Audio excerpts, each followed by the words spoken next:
What's going on, guys?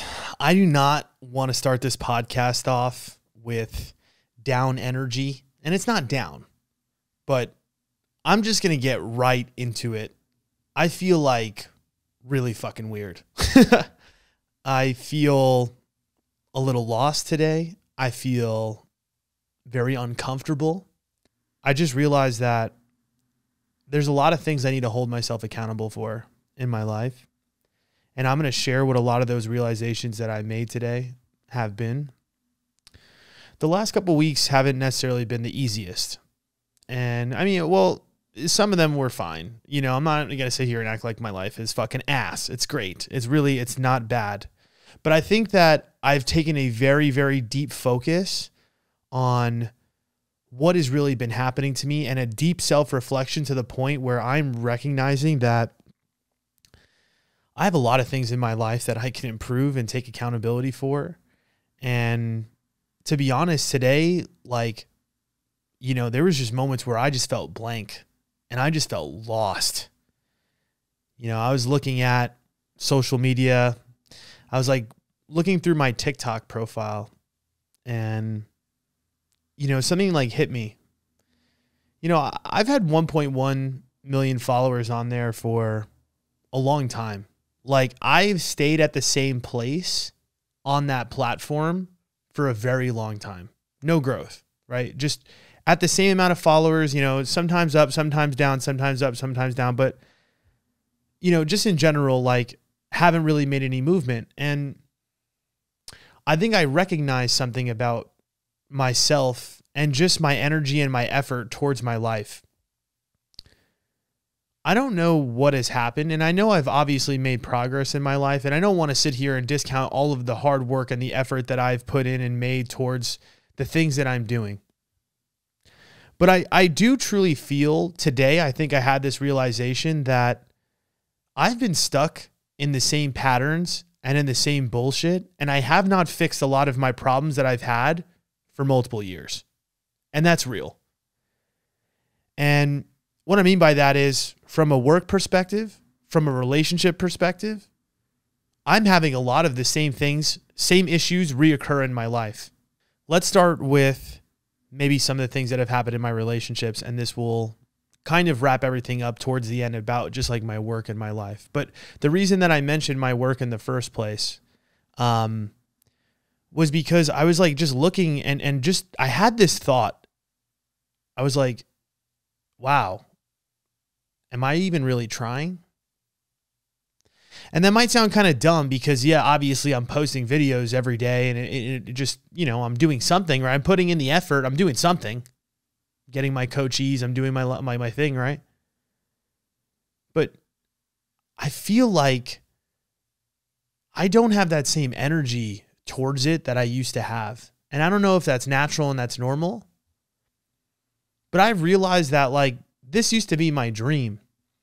I think that somewhere deep inside me, I always felt that, I would never stop, or I was going to reach this place. If I get to 1 million followers, I'll be good. Everything's going to be fine. I push myself and I push myself and I push myself.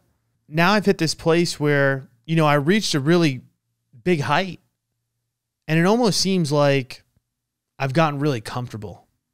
I've gotten really comfortable with the attention that I've got. I've gotten really comfortable with just cranking things out and not putting as much thought into it as I used to. I'm not waking up with the same energy that I used to. I even think over the last couple months, I used to wake up, walk, read, meditate, felt really good, was moving, going through the motions, having good habits, healthy habits. And I think that's what's strange is I'm saying this to you and you're probably thinking to yourself, nah, Chris, you show up, you post, you go to the gym. I do a lot of healthy things and great things for myself. But I just know the energy that I'm on when I'm on. And it feels like that energy, that passion for life, it's just not the same. I see it. I see it in the results. And I guess that's what I'm trying to get at with this whole looking at my TikTok thing. I'm where's the passion? Where's the creativity? Where's the energy that I used to have?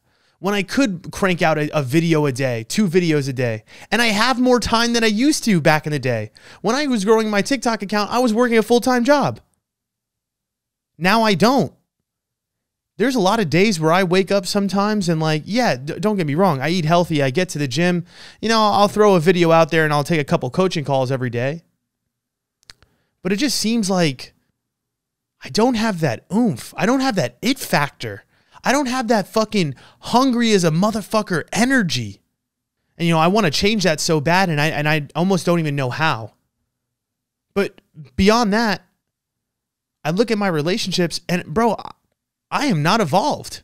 I have not evolved like a little bit for sure. I've definitely learned a lot. I've been a lot better with communication and boundaries and all these things. But when it comes to, I don't know, creating great connections, keeping up with friends, keeping up with family, that's almost distant too. Like there's some days I've been waking up lately. I wake up, I roll over, looking at my phone. I'm looking at like, you know, fantasy baseball or fantasy football. I live in this house, fucking 4 bedrooms alone. People that are important to me text me or they call me. I look at it and I just think, oh, damn. Like, I got to text them back. There's no energy towards relationships. That's what I'm saying. And that's why I guess I was telling about the work is like, what I feel like a meteor that is like burned and is like burning out. And maybe I'm fucking realizing it right now in general that like, maybe I am burnt out. I feel burnt out, you know? I know I want to like text or call my family. I don't even get the energy to do it, but I have the energy to sit on the couch and watch sports. You know, I'm fucking scrolling Instagram here and there. That's the thing is like, it's almost like I feel very selfish for feeling this way. But I what I'm trying to express is like almost like I don't have the energy to even keep up with things and people that used to bring me a lot of joy, such as just like certain friendships, making so many videos. Like even doing this podcast today, it took me 3 hours to get me up and to fucking start doing it. Maybe 4. And I don't know why I feel that way. And what's weird, I think some days are definitely better than others. I think my relationship that I've been going through has a lot to do with that too. And honestly, all of my relationships that I've been, you know, going through, but honestly, the main one, which is like, I believe the last time that we talked, you know, I was talking about how, you know, I was trying to create more friendships. And then I had the no contact situation and she visited me for Memorial Day. Here's the thing. And we're going to talk about this deeply today. Like, I definitely have very serious trust issues. And I'm realizing I have a lot of issues when it comes to intimacy in general. So let's kind of just start with the story and I'll kind of touch on all the different issues I feel like I'm facing when it comes to intimacy and relationships and trust. And let's see if you guys can relate to some of that stuff. But on top of that, I'm also going to tell the story about what is happening to me, why my mood I feel like is affected, and just kind of the path on where I'm going forward. And let's see if I could turn over a new leaf by the time we get to the end of this podcast. So, you know, the other girls that I was talking to, and when I say girls, like I was talking about friends, just people in my life that happen to be women, which I think if we want to even take a look at that, like most of my friends are women, which I feel like could be very hard for somebody. And I'm sure there's some sexual connotations to that, but the reality is like, I'm not really fucking around with people right now. But anyways, the no contact girl, obviously we rekindled, we reconnected. She books a trip to come out here for Memorial Day. You know, before she had gotten here the week before, you know, there was little moments where I'm like, you know, this, I don't really know about this. She's coming to my house. She's supposed to come to my house for 4 days for a long weekend. And then she leaves again to Europe, which is where she's at now, for another 3 weeks. So she's going to be gone.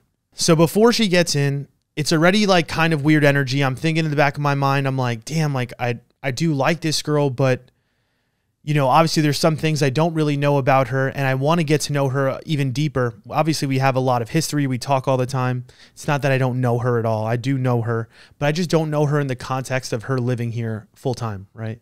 I'm thinking to myself, I'm like, do I even want to go through with this? Like, I do like her, and I just know I want to see her. I knew in the back of my mind, the reason I broke the no contact was I was like, for some reason I feel this hole, and I just need to figure out what this is. I reached out to her and I said, hey, like, I don't know what's happening. All I know is that I feel some sort of way. I'm not normal. I don't feel really good. I don't like the way we ended things. And I just need to like see you. That's what I said to her. I don't know where this is going, what's going to happen. I know I need to see you. So we eventually booked this trip. A little bit of nerves and anxiety before her coming here. Friday night before Memorial Day. She's supposed to come Saturday at 11 a.m. I'm out with my boys. I'm like recognizing or thinking, I'm like, bro, this girl said, oh, hey, I'm just like, the night before, she was like, please don't hook up with anybody tomorrow night. Like, it's the last night before I'm here, or like, don't hang out with anybody, or don't be around girls. She's like really hammering this into me. I'm like, bro, I don't even like do that like that anyways right now, but whatever. And I'm just thinking that she's just being like, overprotective or whatever it is.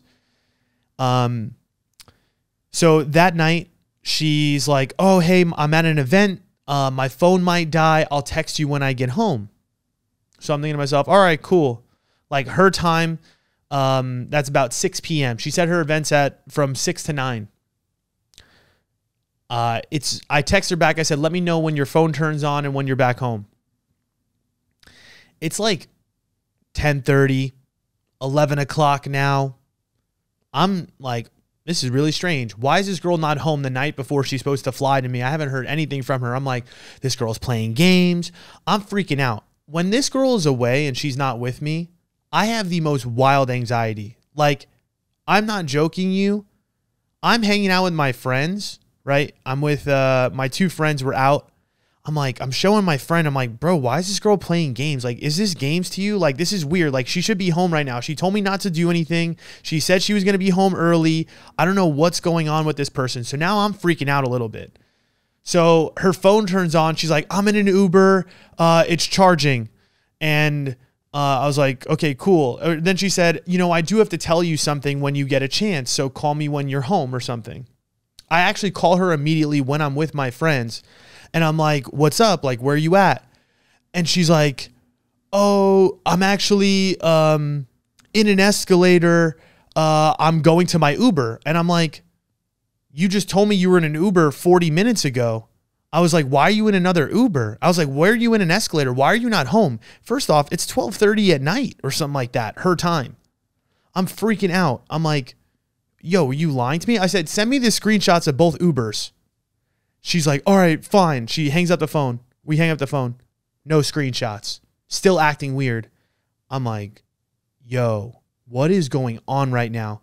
I'm freaking the fuck out. Like, I have so much anxiety that I'm standing there with my friends and I'm like, dude, and we're talking about it the whole time. I'm like, I don't even know what to do right now. I was like, if this girl shows up to if she flies here tomorrow at 11, if she thinks I'm going to answer that phone, she's got another thing coming to her. I was like, I was thinking in my head, I was like, this is the last time I'm talking to this girl. I was like, if she thinks she's going to pull this the night before she comes here after telling me not to do anything, and I'm just going to pick her up willy-nilly tomorrow, and she's making up this story and she's out somewhere, I'm like, what is going on? I call her. She's not answering now. I'm like, yo, what is going on? Finally, I text her and I'm like, yo, call me when you're home. My friend was telling me, he's like, bro, you're freaking out. You're freaking out. I feel like this girl likes you. I feel like she doesn't do this. You do this in all of your relationships where you feel like they're doing something and they're not really doing something. This is a pattern for me, by the way. So she's like, I was like, all right, just like call me when you're home. I forget who calls who. I don't know if I call her or she calls me. I think she calls me. I answer the phone. It's 12. It's almost midnight. I'm like, hello? She's like, where are you? I was like, oh, I'm outside of my house. Where are you? She's like, I don't think you're outside of your house. I was like, yeah, I'm just outside. She's like, I'm outside of your house. I was like, what? I was like, send me your location. Sends me her location. This girl is at my house. She flew a day earlier to surprise me. But, and I know everyone's probably just like, that's so cute, whatever, and it is. But I think homegirl was really trying to catch me doing something too. Because she was telling me the story about how she got to my house. All the lights were off. She was freaking out that she was going to she was trying to check my story. She was going to call the cops if there was a girl in here or something like that to try to get them out of the house. She said she was going to, if there was a girl in my house, she was going to beat them up. Long story short, I'm like, I was like, oh, I'm with my friends. The reason that I told her, and look at this, guys, I lied. Isn't that crazy? I told her in the moment though, I was like, oh no, I'm, at my friends. So my whole rule is in the moment, if I do lie, I have to immediately rescind it and give it up, right? Because I'm fucking human. It's not that in the moment, sometimes I can't, but if I ever do, I never let it linger.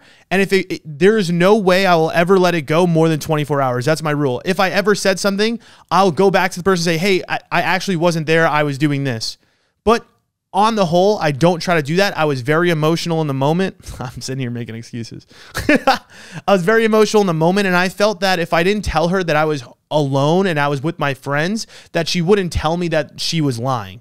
So I was trying to make her feel comfortable that I was alone, that she could, air out her dirty laundry. Because essentially I was like, I know you didn't take 2 Ubers just now. You know what I mean? I was freaking the fuck out. I was like, who the fuck takes 2 Ubers in 40 minutes at 1 o'clock in the morning, the night before you're supposed to get on a flight? I was like, this is making no sense. You're telling me you're at a work mixer? You're bullshitting me. Yo, my bullshit radar is on 1 million. And that's what she told me when I saw her too. She's like, I can't get away with anything with you. And the truth is just I'm that guy. Bro, I really do have insane trust issues and whatever. Let me finish the story. So she sends me her location. She's in front of my house. I'm with my boys and I'm like, damn, bro. She's actually, I come back in the apartment and I was like, she's actually at my house right now. They're like, what? I told you so. I told you to chill, blah, blah, blah. I drive my friend back. I see her and we have a pretty nice moment. I'm not going to lie to you. I parked the car in their garage and her stuff's in the front. She sees me, jumps on me and we just fucking sit there and make out on my car for probably 10 minutes, just sucking face hard. You know what I mean? That type of energy, that moment. So the weekend started off very interesting. And obviously in that moment I felt the care and I know that she does, in that moment, I don't even know, man. It was electric. That sounds so sus. It was electric. But yeah, go upstairs, obviously, you fucking bang or whatever. Have a good night. She goes to brunch the next day. And trust issues come back out. I get home from the gym. She was at brunch. She comes back. I come back. I walk upstairs and I kind of scared her. And she kind of got spooked. And her phone was on the counter. And she was texting a number that wasn't saved. And I kind of just held it in. I didn't say anything in the moment, but I felt triggered. So she's like, hey, do you mind if I take your car? Cause I had a coaching call very soon. She's like, oh, do you mind if I take your car? I got to go to the store. I got to pick up a tampon or some fucking bullshit. I was like, sure. I was actually do you want me to go with you? And she's like, oh, you don't have to. I was like, no. Let me come with you. I get in the car with her. We get in the parking lot of the CVS. I'm like, yo, what was that? I was like, I know you're doing some shady shit. What the fuck was that? She's like, you could look through my phone, blah, blah, blah. I wasn't doing anything. I promise. I was like, I never do this, but I was like, let me see then. Shows me your phone, go through it. Oh my God, bro. I hate to even admit that. Because I am not this person, bro. I promise you. And that's why this is so strange is I really don't get like this unless I really feel like not at ease. And the reason that I'm not at ease with this situation is we're not fully committed to each other, right? And we're long distance. I don't know what the fuck is happening. I don't really know what she's doing, you know? And we just hadn't seen each other for a month and a half and we were no contact. I see a lot of shit that I didn't really want to see, but it was stuff from when we were not talking, you know, just like bullshit texts with other guys, whatever. It was nothing it was nothing that was recent. And it was nothing from the time that we pretty much like kind of rekindled a little bit. But again, we have no boundaries. We weren't dating. We're not dating. So I couldn't hold anything against her in that regard. Still hard for me to see. But the reality is she wasn't necessarily really doing anything. So we get past that moment. Saturday comes. Saturday night, we go out with her friends. It was a really good time. It was a vibe. You know, I feel like she likes to go out. It's not as excessive as I probably think it is, but she goes out. The next day I got tickets to go out as well because I kind of was a little salty about her like going out. So I was like, oh, if she's going to go out, then I'm going to go out. But then I ended up inviting her and I ended up doing something I didn't even want to fucking do. I mean, I did want to go see the guy, but ultimately I take her out, we go out.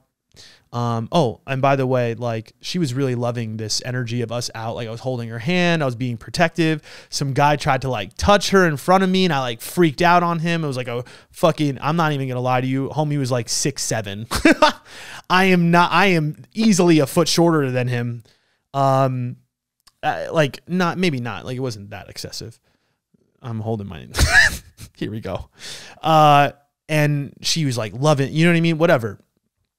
But I feel like she just liked the fact that she felt seen. She liked the fact that I was out with her, making her feel like honestly, I feel like she wanted me to go out with her as like kind of a test. Like, am I going to let her am I just going to be like hands in my pocket? Like, I don't really know who this is.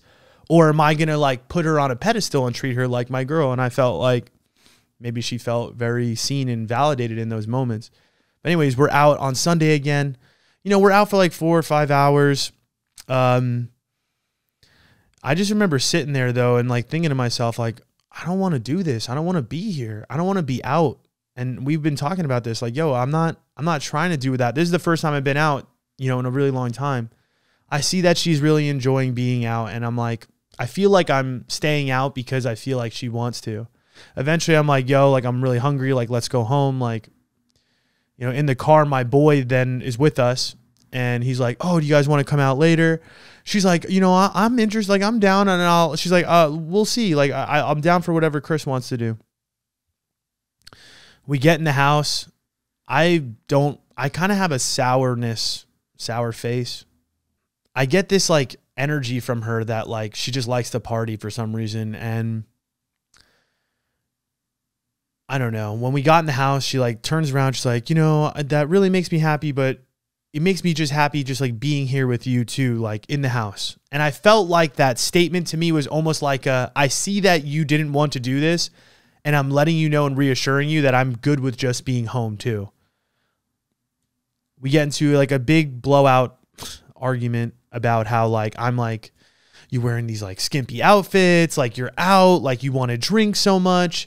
It seems like that's what you want to do. Like that's the phase of your life that you're in. I'm not in that. I want to stay inside. I like to like, you know, do my healthy habits. And it just seems like we're not on the same page. But then she's telling me, she's like, Chris, I just want to do what you want to do. Like it makes me happy when you're happy. So essentially it's this back and forth communication of us being like, you know, me telling her that like authentically she doesn't like, we don't live the same lifestyle in a way, even though again, she's here for 4 days. So I don't even know what her lifestyle really is. Although she was here before and it was all business. So, you know, we get into another fight and honestly, they both kind of feel like they're triggered by me in some ways. And I don't know what that is. I really don't. We make up, everything's fine. And honestly, she ends up staying an extra night. She was supposed to leave on Monday night. She ends up leaving on Tuesday morning instead. But all good vibes. Then the whole next day we stay in, we get some stuff done. We feel good. She makes me dinner. I bring her some flowers. Everything is just vibes, right? Everything is good. And we're on the same page. Because, you know, I feel like I do believe her. I do believe that she really does like me like that. I do believe that she does want me to just be happy. But the hard part is like, you know, when you meet somebody and they say that their happiness is derived from me being happy or you being happy, the only thing with that is like, I feel like that's said, but underneath, once you get deep, resentment will start to build if you guys are not on the same page. If you feel that you're sacrificing yourself to be with me, like, are you really going to be okay if I'm like sitting and working and we're not doing the same things? Do we really have the same interests? I don't know that. The thing is, I don't have enough information. And these are some of the questions that I've been asking myself about this person is like, okay, like I do like her. Like we obviously have a connection. We obviously have a lot of love. But like, are we really aligned in the things that we truly want? Because it seems like we sort of are in some ways, but like we sort of aren't in a lot of other ways. And I guess what I really need to see is like, okay, if we actually hang out and you're here and we spend a lot of time together, are you going to get fatigued by my lifestyle? Am I going to get fatigued by the things that you want to do? Are we truly in alignment about the things that we want? So we have a conversation after she leaves and it's pretty much just like, all right, like, what are we doing? You know, like, what do I say? And obviously we're more connected at this point. When she leaves, you know, I'm not here trying to sleep with anybody else. I'm not looking at anybody else in the way that I look at her. So we have a conversation and I'm like, what are your needs and what are mine? I told her, I was like, my needs are, I was like, consistency, reliability, and good communication. And just show up for me, be positive, right? Like, that's it. That's all I want from you. And she turns around, she's like, I want loyalty. You know, I want you to not put me in uncomfortable situations. And she's like, also like, you know, I want you to show up for me. And she's like, you never mentioned me being with other people. She's like, I didn't know that's what you needed. I was like, if that's what you're telling me to do, then obviously yes for you. Like, I don't really want you to do that. And this is where like this gray area of this relationship is like, this is where it's sitting. The problem is like, I feel like what she's wanting and needing from me is kind of just like boyfriend, which is understandable, right? We're at this juncture that we're at right now. But again, in my view, I'm like, I just don't feel like we're at that place yet for me to say yes or no. You know, it's a big deal for me to be with somebody and it's different. Like for me to have that pride to present you to everyone, my social media, the things that I'm doing, I want to be sure, you know what I mean? And we haven't had the miles in person for me to determine that. And I think she's on the same page about that. But essentially I feel like we agree to this relationship without a label, right? This relationship without any real title or anything like that. And we have a conversation about boundaries. And, you know, we talk about how I was like, I have a lot of like, you know, friends that are girls and sometimes I might, you know, be around them and with work and stuff like that too. And we have this conversation and I pretty much tell her and I'm like, yo, like, I promise you I won't hang out one-on-one with anybody that I've had sex with. I get how that could be uncomfortable, but I was like, if I've never had sex with them or we don't have that type of relationship, then it is what it is. And when she agrees and she's like, all right, fine, that makes sense. I can do that.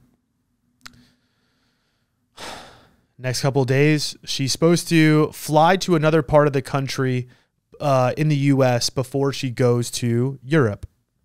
And she's going to be there for a couple days. I don't want to say the place, but just somewhere in the Northeast. We're fine. Like when she's back home where she is, everything is good. We're texting, you know, we're, you know, calling on the phone here and there. One night we don't, it's fine. Everything's good. I definitely still feel a little of eeriness, right? Like, cause like I trust her, but I also feel like, I don't know. When she goes there, we talked on the phone before she gets on the flight. My issues start popping up again. And this is where it kind of like really started to get weird. Like I'm just at the gym, I'm working out. She's like, oh, I just got here. We're going to go here. I was like, all right, you know, cool. I was like, you know, that place is awesome. Like, you know, hope you're doing great.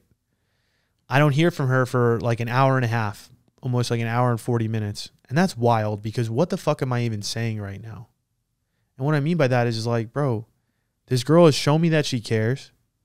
She hasn't really fucked on me. She's shown me her phone.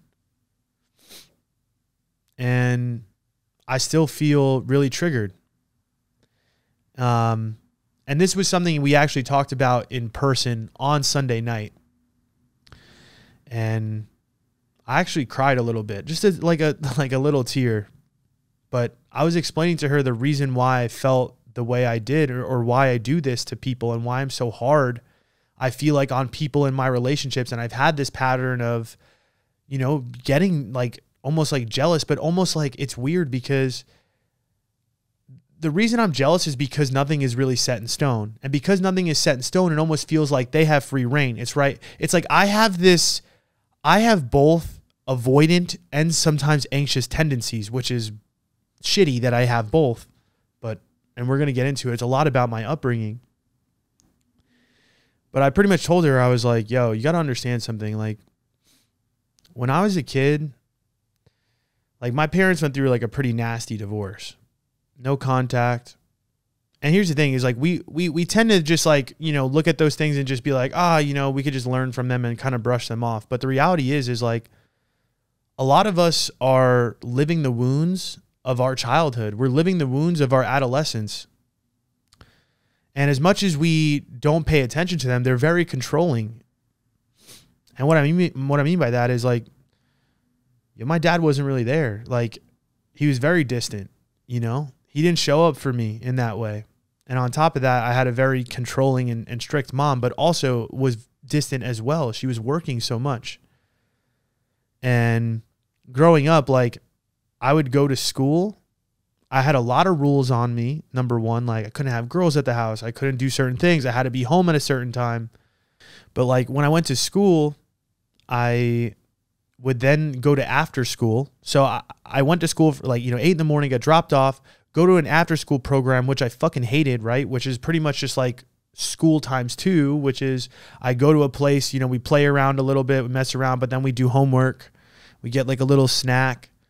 And next thing you know, it's like, your parents are all supposed to pick you up whenever they're done with work, right? It's that extra time. It's not 3 o'clock. It's like, 5 or 6 o'clock that you get picked up by your parents.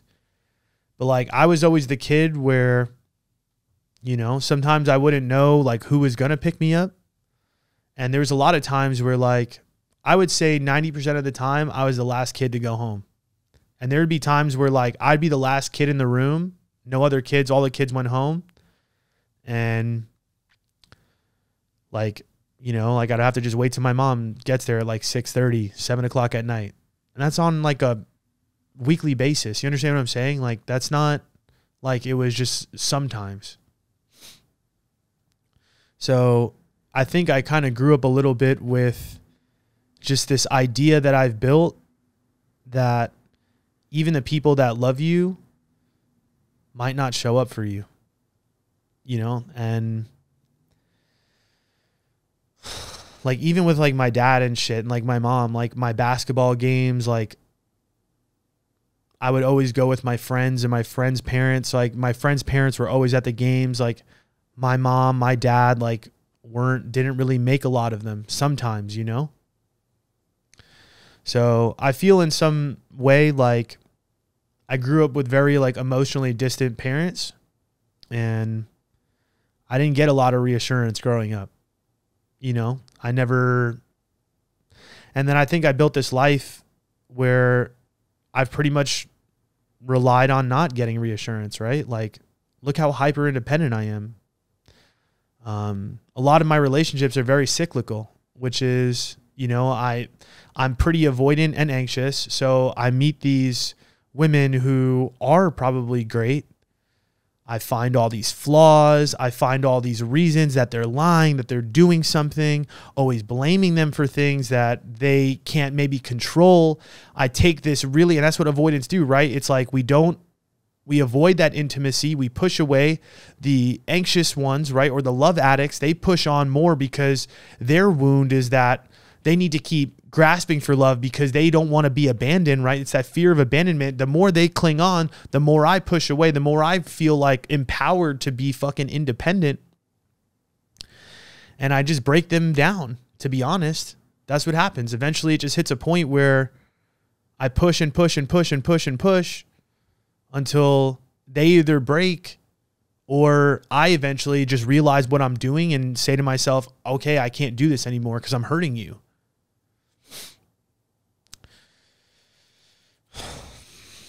Long story short, you know, when this girl's away from me, my trust issues are elevated at 1,000,000. Like, I can't function. I can't work. I'm at the gym and I can't even do my set because I'm sitting there thinking like, when is this girl going to send me a fucking text message? So, you know, that night, or it was like Friday, everything was fine. Like she, oh, well, sorry. Let me back up a little bit. This is Friday, right? This last weekend. And, you know, we've been away for about 4 or 5 days at this point. Again, those feelings are creeping back. And yeah, she took the flight. She goes, right? And then again, that text message. Earlier in the day, I invited my friend to hang out. Now, this friend happens to be a woman. And no, I've never slept with her or done anything like that. And truly is a friendship. This is the person I went to that lunch with, right? Where I was like, wow, we really connected. She's a therapist, all that kind of stuff. And I was like, all right, let me spend a night with her. She said she wanted to smoke at some point, so let's chill. So I hit her up earlier in the day. I was like, yo, let's hang out. It just happened to be that it was the same night that I was feeling this weird way about this girl being in this other place. So I'm sitting there with her and she comes over and she's like, yo, like, you know what I mean? She could tell that my energy is off. And again, now this is the second Friday night in a row where like, I'm feeling hella anxious and I'm feeling hella weird. Like I'm ruining my friend's time almost. And I'm not ruining their time, but you know, it's consuming me so much that I can't think or talk about anything else. We're sitting there. Eventually this girl texts me. She's like, hey, like, you know, I've got this shirt on and like, you know, I'm repelling all the men or something. And I'm just like, oh, cool. You know? And then she eventually, like an hour or so later, she messages me, say, hey, I'm back. Like, I'm going to go to sleep. Like, what are you doing? And I said, you know, doing some art. And I took a little bit of shrooms. Me and my friend that I was with, we decided to do some artwork. We went to Michael's, picked up some supplies, came back, took some shrooms, and we were just going to make some art. But during this whole time, like, you know, we're just having deep conversations about like why I feel the way I do, like the trust issues I'm having, the anxiety that I'm feeling right now in the moment.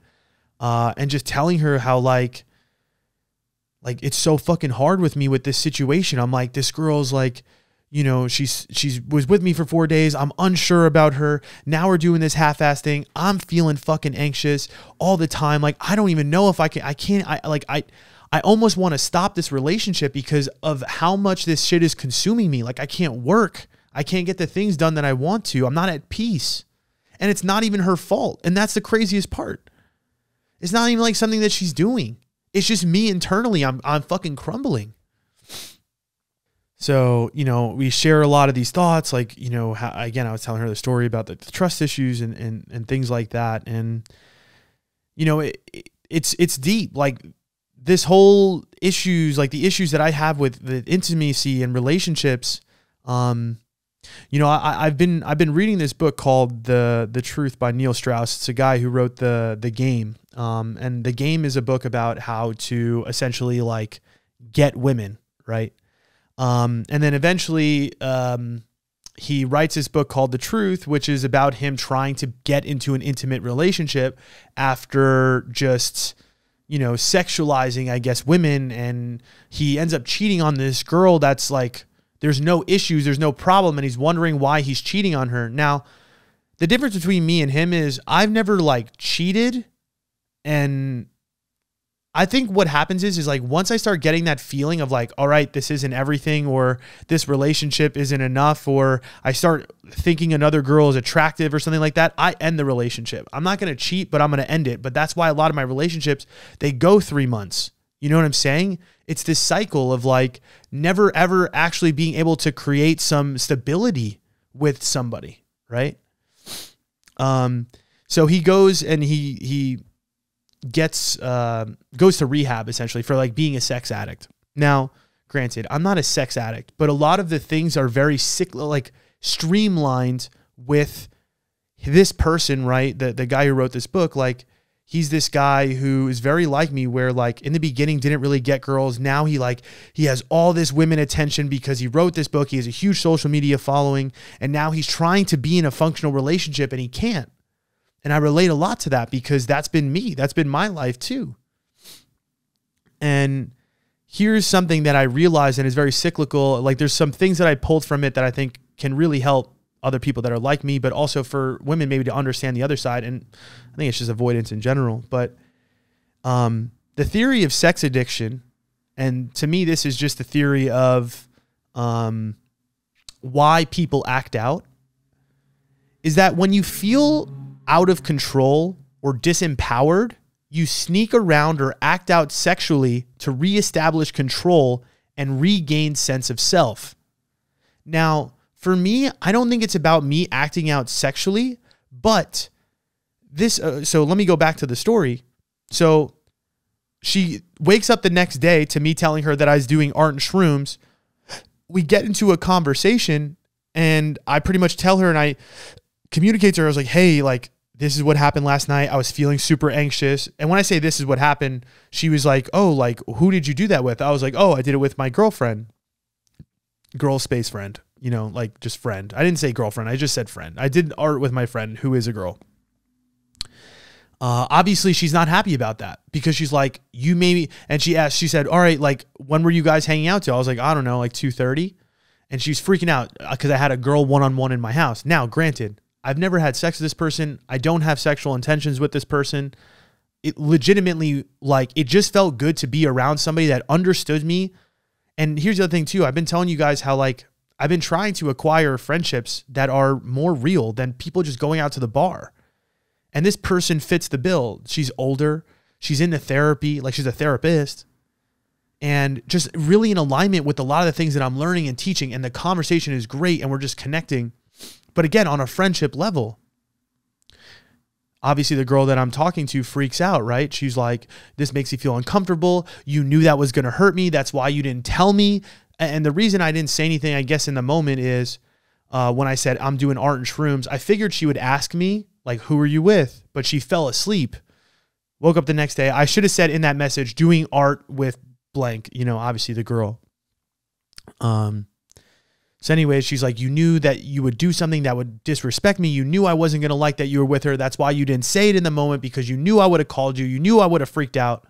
And I was like, kind of like, yeah, like, why would I want you to ruin that moment for you to freak out because of my friend? Like, it's just my friend. And this is the problem that me and this girl have, where I'm like, we're not dating. Like, you're expecting boundaries on me that I would give to a girlfriend. No offense. And obviously, again, I understand, because if she did the same thing back to me, I would freak the fuck out, right? I have these insane trust issues. So it's like I'm stuck between a rock and a hard place. It's like, what am I supposed to not have friends or do anything like that? But at the same time, we're like pseudo dating.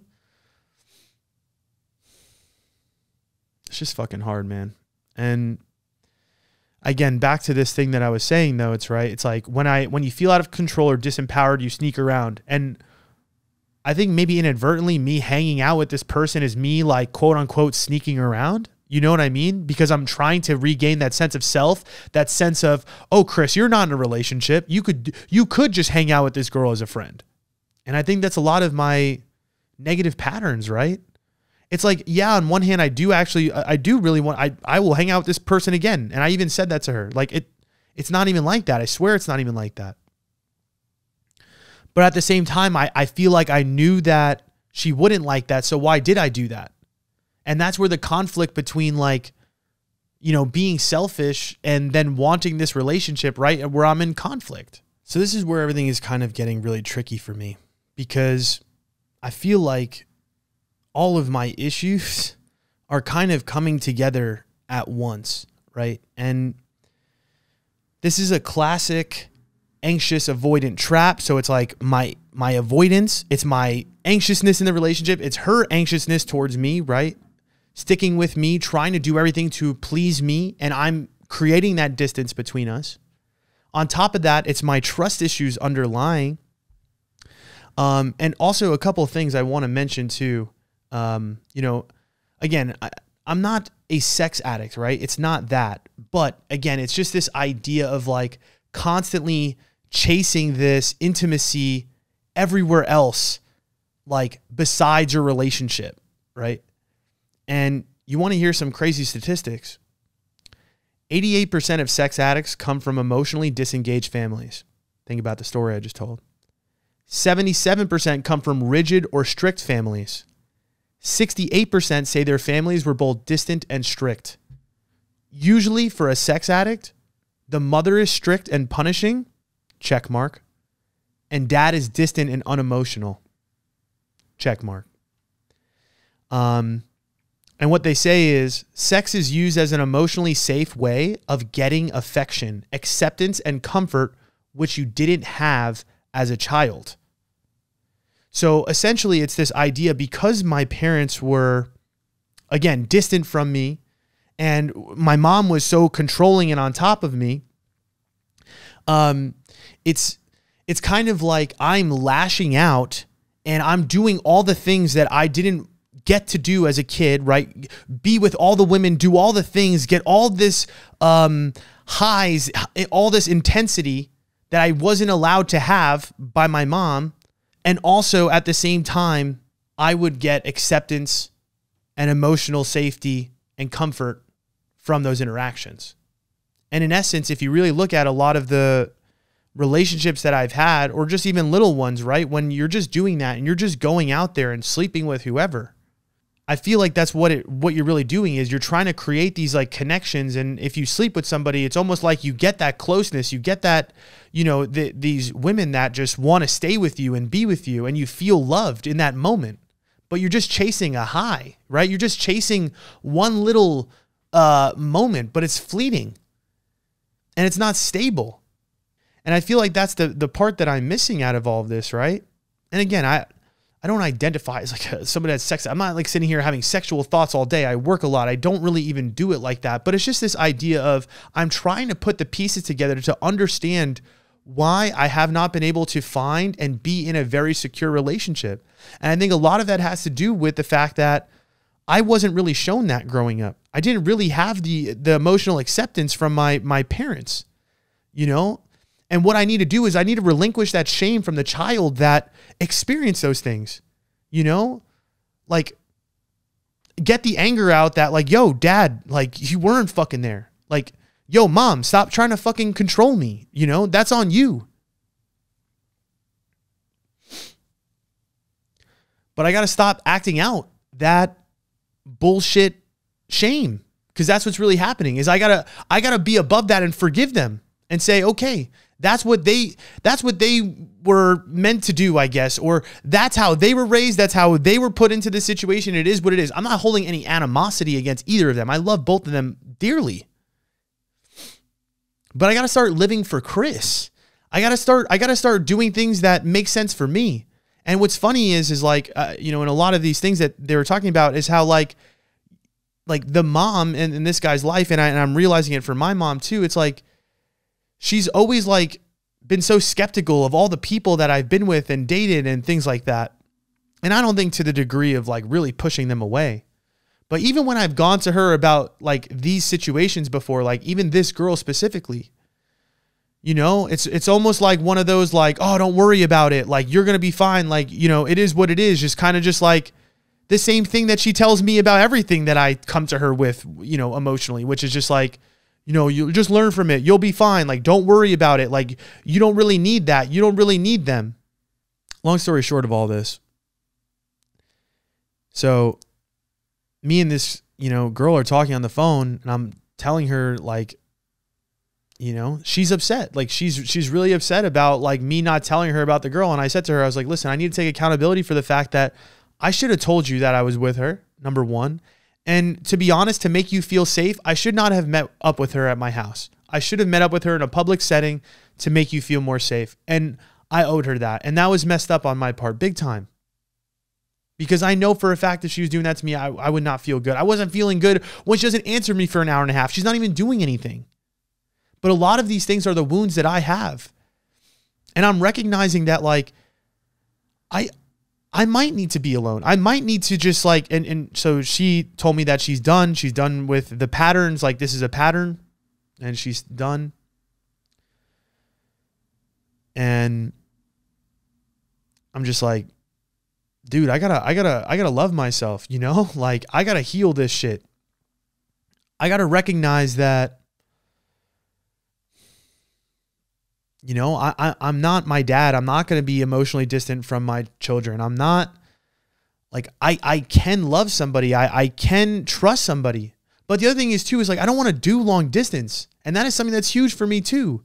And I'm recognizing that I can't do that right now. It's just not viable for my mental health and my peace. When I am alone, I feel perfectly okay. Do I feel good right now with this situation and her telling me that she doesn't want to be with me right now in this moment? Yeah, I mean, it doesn't feel good. I mean, at the end of the day, she's gone. Who knows what's going to happen when she comes back? Who knows if she's even going to talk to me and respond to me? I sent her this really long message, and honestly, fuck it. I said I wasn't going to fucking share all this, but it is what it is, because this is my fucking life. But this is what I said to her, like, kind of like a final text. And the one thing too is she gets mad at me about, like, is this real or is this a content? I'm like, bro, this shit is all real. This shit is all, none of this is made up for content. This isn't for fucking views. This is real fucking life. This is exactly how I feel, direct. I said the distance makes me go crazy. I wish it didn't affect me so much. I feel like it does because I'm not ready to dive full in. Although I don't want to be with somebody else, yet I know we have a lot more to explore and learn about each other. The intensity of this relationship is both real and taxing. I don't want to say I acted out because I spent time with someone I genuinely thought could be a really good friend for me and is really in alignment with me. But that will never take away from my relationship with you. It's not someone who I have waiting in the wings. And it's not someone who I'm attempting to be with in a sexual fashion. I know I didn't communicate effectively, and a lot of that was me protecting myself from dealing with it in the moment, but I should have said something. It wasn't to hurt you or to make you look stupid or to make you feel some type of way. I was like, this distant energy makes me feel weird, and I start acting in protest because that's what I do, right? As soon as I feel weird energy, and it might not even be them, when I have these trust issues, what do? I take a long time to answer. I don't answer right back. What is that? That's protest behavior. I'm protesting it instead of communicating immediately. And how many of us do this? Someone doesn't do something that we like, and instead of addressing it to them directly, we take long to answer. We indirectly communicate by not saying anything. And I don't want to do these things anymore. And I don't want to be that version for her. It's not fair. And I was like, I opened up to you about how hard it is for me to love and trust people. I hope you understand that I do respect you and I want you to be happy. And every time we have these conversations, it kills me to hear that you feel the way you do. That's the hardest part, is I don't want to hurt you. I want to protect you. But I'm also at the space in the relationship where I'm not ready to fully commit. We've only spent 4 days in person in the last few months. And we still don't even know how available we can be with each other, even when you get back. I was like, I do see you as someone where I want to give that chance to when the time is right. But I was like, in the meantime, I'm going to be there for you if you need me. And if you don't want to talk, I understand. I don't want you to feel anxious. I truly want to focus on my work and my friendships, not sexual relationships. And that's with talking to you or not. And I said, that's a promise. And that's just kind of where I'm at, where I'm like, I need to find my peace. I need to find my happiness on my own. I need to find that drive for my work again. Like that's what I'm trying to say. Like, I feel like my creative energy, my energy in its totality is being sapped. I don't feel the same. And it's because I feel like I'm not loving myself deep enough. It feels like I'm not accepting of the person that I truly am. And I don't sometimes feel lovable. Like, sometimes I feel that, like, and this is weird to say, like maybe I'm not enough. And I think that's a lot of the reasons why sometimes I do this in relationships. Now, granted, I feel like I'm being very critical in this moment of myself, my feelings, and all these things, and I'm analyzing them very deeply. Do I really think I'm that far away from being able to be secure in something? No, I really don't. But I'll tell you what it is when you're wounded and you're dating like that, you have to remember that you're going to attract somebody also wounded, but that complements your wound. AKA the anxious avoidant trap, right? If that's how you are, you're going to attract that. And you need to remember something. And even in this book, it talks about it, where it's like, this guy is the one who cheated, right? And we always assume that, oh, it's one person's problem. It's one person's fault. But the reality is anytime you're in a relationship and you're having issues, it's both of your problem. It's both of your fault. It's not just his. It's not just mine, right? This is not just me. I'm attracting somebody that also has certain wounds that is just happens to be compatible with mine, right? This person is deeply anxious, right? She's telling me that her happiness is derived from me. And she also has divorced parents and a whole other set of things as well. I guess my whole point is you're going to keep attracting those types of people. You think that if you think that everybody else is the problem in a relationship, you're wrong. You're dead wrong. Because the reality is you're the one that's attracting and accepting that behavior. If you were truly healed and you were secure in a relationship, you wouldn't allow some of the bullshit that you probably do. So what I think it takes is, I think it takes some work. I think it takes some being on your own. I think it takes some analyzing your family tree, the way that your parents treated you, like looking at it in the face, letting that anger out, letting that shame out at how they didn't show up for you, but then forgiving them for it. Not sitting there and festering on it and living your life through that wound, right? Because that's what I've been doing, is living this teenage bullshit life that I didn't have when I was a kid. Look at my fucking tattoos and shit. All this shit is pretty much me saying to my mom, yo, I'm my own fucking person, dog. You can't control me. And then I'm looking for that love and acceptance from all these fucking people, and I'm not really giving a damn.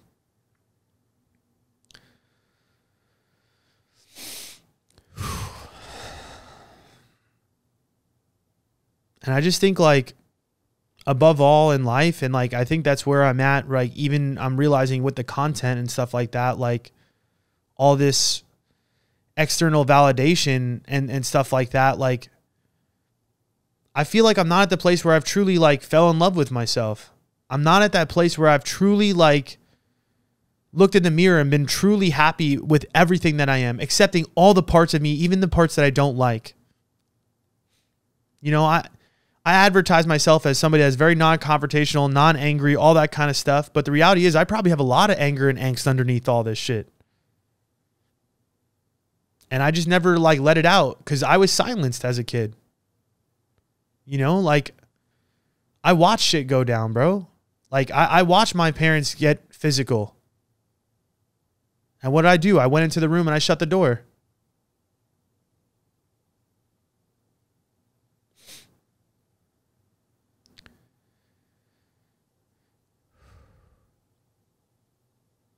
And I know that, and I guess that's something that's like hard for me, is like, that's how I grew up. And like your family dynamic shapes who you are. And the reality is like in my dynamic of my family, I was like kind of the black sheep in a way where, you know, my mom and my brother would get into these like heated arguments and they would fight hysterically. And I would just sit there quiet and just watch them.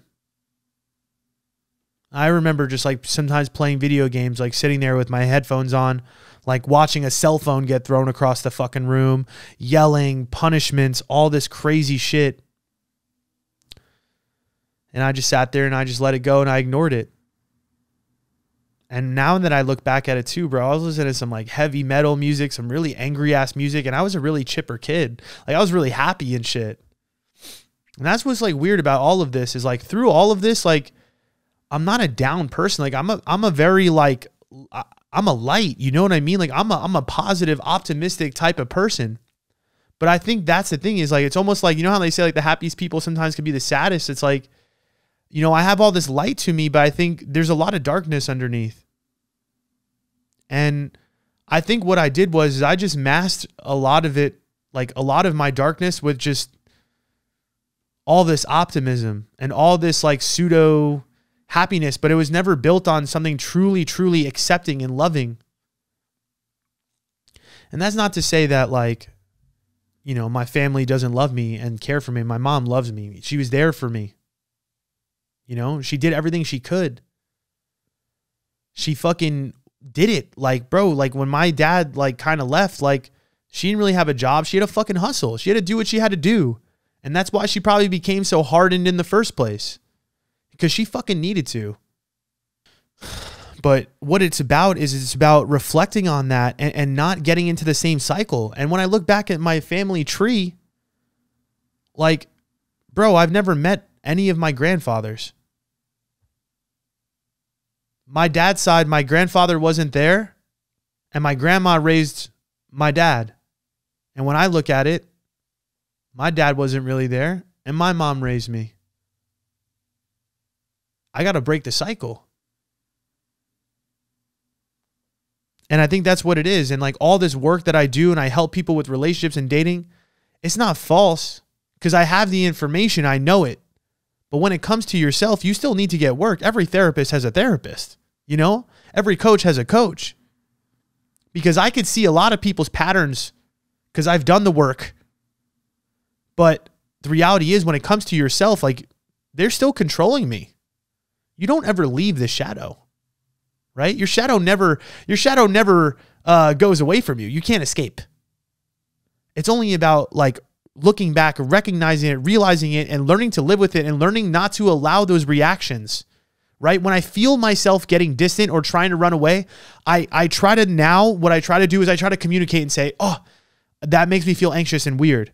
Hey, that didn't make me feel good. But I hate doing that sometimes too, because I'm like, fuck, like, are they going to take it the wrong way? Is it going to be too much? I still have that hesitation. But it's about growing out of that. It's about trying to be above that. But you got to look inwards and you got to look at that fucking little child and the way that he was treated. And again, just stop living that wound. Stop living that shame.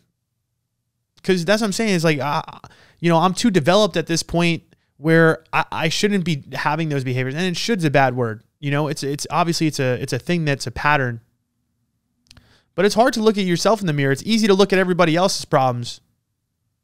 And as an avoidant as well, one thing I did write down too was, one second, avoidants get their worth from taking care of needy people.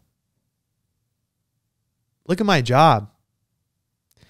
You know, in a way, it's like, I love that. I feel like my calling, my thing is helping people that are in need.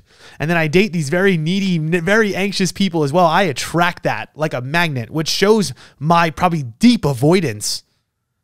But we gotta break it, you know? And I think that there's a lot that I can learn. And I think by me learning and fixing that, hopefully it could help the person that I'm talking to, help her with that too. Because I feel like she's got a lot of things as well that we probably need to work on. But I guess the long story short of all this is this.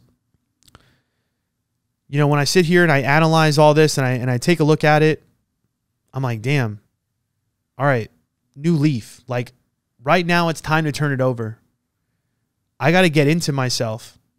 Like not fuck myself, but you know, like really like learn to love myself deeply.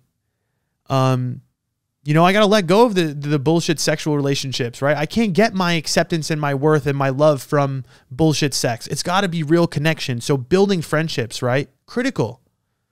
You know, getting into that shame, getting into that wound. All right.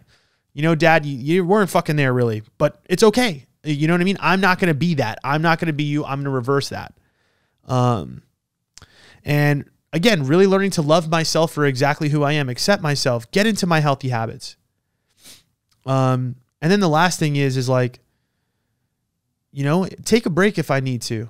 You know, I've been feeling burnt out. I've been feeling like, God damn, I'm like, the problem is I'm trying to fix this, my relationship, my brand online, you know, trying to do so much at once. I don't even realize that I'm probably doing so much at once and I'm losing my mind.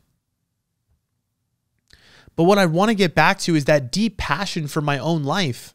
Right? That bring that creativity back into my work.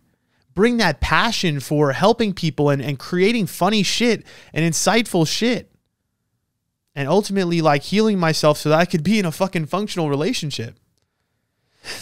And maybe by the time this girl gets back, maybe we give it a try. Maybe if she can be here, or maybe it's I'm meant to be alone, and maybe we're not meant to be together. Maybe she never talks to me ever again. But to be honest, I need to get comfortable with that. I need to get comfortable with the circumstances I'm at right now, because the results that I have in my life right now, which I truly believe are mediocre, I feel like the way I've been acting, the way I've been feeling needs to improve. It needs to improve. And I just hope like I really could look at all those things that, you know, are bothering me and take accountability, because the reality is like, I've been moping around a lot. I've been procrastinating a lot. I've been under intense anxiety a lot over the last couple months. And I think that I've also sometimes been using this girl to feel good. And again, I think it's just another example of me not truly loving myself and trying to gain that acceptance and love from everything else besides me. You know, this is a time for me to, like, I think I put on my story that I might try to like not have sex for like 2 months. And that's like, we're laughing because it's like, you know, it doesn't seem like that difficult, but like, I think that's where I really need to get to. I think I really need to get to the place of like, all right, let's eliminate that for a while. And let's just see what happens when we just hang out with ourselves for a little bit and we just spend time with ourselves. We hopefully can reignite those creative juices, reignite the passion that I have for making videos and doing this job. And it's not even a job, like doing my life that I love, because I really do love it. I built an amazing life for myself. And let's see if we can move forward doing the right thing and not acting like a fucking child. Yeah, executing on the things that really make me happy, and also really helping people in their journeys and through their patterns, because to be honest, I feel like I have a gift in that way. Here we go. Tooting my own horn already. I know today's podcast wasn't as fucking fun and amazing. I promise you that they're going to be more lighthearted moving forward. I promise they're going to be more energetic. They're more, you name it. It's going to be better energy, but the reality is this is the authenticity, right? This is the way I feel right now. This is the energy that I'm on. And that's okay, because this is real. All right, I'll see you next week.